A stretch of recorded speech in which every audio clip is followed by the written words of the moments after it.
Scott Jennings here in Washington. We're talking to several members of the U.S. Senate today in reaction to the President's State of the Union. And our next guest is here, been on the show a few times. Senator Bernie Moreno from the great state of Ohio is with us. Before we talk about the State of the Union, Senator Moreno, it sounds like Senator Thune, the Republican leader, is having a press conference right now, and it sounds like there may be a little bit of an update on the Save America Act and what will happen in the Senate. Care to talk about that? Yeah, we're going to put that on the floor of the United States Senate because, Scott, what the American people need to hear firsthand directly is Democrats saying you shouldn't have to one time prove that you're an American citizen to register to vote. And when you go to vote, you shouldn't have to prove who you are. Two outrageous things. I think if you were in a regular coffee shop somewhere in Chillicothe, Ohio, or somewhere in Fort Mitchell, Kentucky, and you ask somebody there, hey, should you have to prove you're a citizen to register? And should you have to show your ID? They'd say, of course. This is common sense. Let the Democrats make the case that it's not.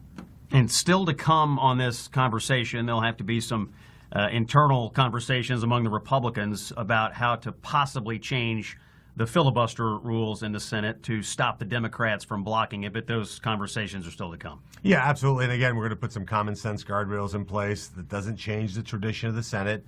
We're still the most deliberative body on earth that, quite frankly, today doesn't really debate. So we're going to actually try to make it much more of a deliberative body where you see your elected leaders debating each other real ideas. I did that earlier today.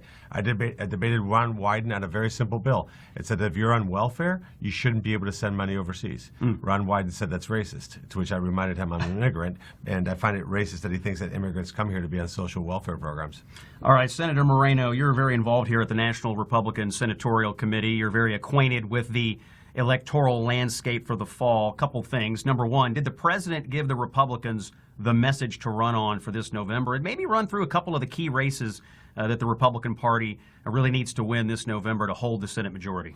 He absolutely did. I mean, he hit a home run. You hate to compare it to other speeches, but in my opinion, it's the best State of the Union speech he's ever given.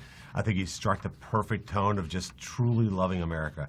Having Americans realize, you know what, at the end of the day, this is an amazing, amazing country. Eric Slover, I mean, what an American hero. Incredible. It also highlighted, too, the sadness and despair and just total lack of joy from the Democrats. I mean, it's just two very sad people just heckling the President of the United States. Oh, when he couldn't get the Democrats to stand up to affirm that their allegiance is to American citizens, and then he has Omar and Tlaib screaming at him. I mean, from a Republican or a conservative perspective, you couldn't have asked for a better split screen than that, just as a messaging device coming out of the speech. No question at all. And the stories are great. He told the stories perfectly. And at the end of the day, we now understand what the messaging is going to be going into the midterms, which is we saved this country. This country is going to go down off the cliff. President Trump saved it. We're working on safety, security, and prosperity. If you look at the races, let's start with Maine.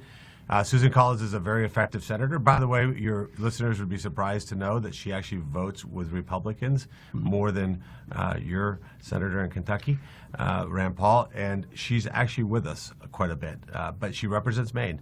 Now, she's up against two formidable candidates, a Nazi-loving lunatic and a trans-loving, very aged person who Mother Nature will keep the one term if she were to win. They got to pick between the trans cult or the Nazi cult in the Maine Democratic primary. It's quite a choice they have up there. Versus a super serious, very effective, very knowledgeable senator. So Susan Collins, I feel good about. In North Carolina, we have an amazing candidate, Michael Whatley. He's up against Roy Cooper. No, look, at the end of the day, people saw the video.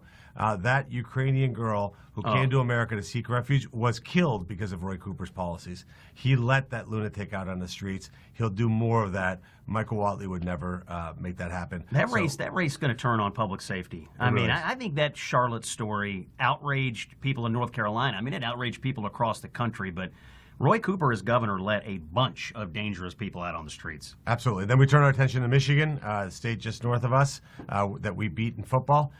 So in Michigan, you got Mike Rogers, proven candidate, great guy, versus just completely deranged three Democrats. Look, if you like Ilhan Omar, you're going to love the people running against Mike Rogers. So we're going to flip that state. The auto industry's never been in a better position it is right now. Mike Rogers all the way. It's an interesting map. Republicans have 53, and to hold the majority and maybe pick up one or two out there, we'll need resources. Fundraising going well here? Absolutely. Well, it can always do better. It's just like the line in It's a Wonderful Life.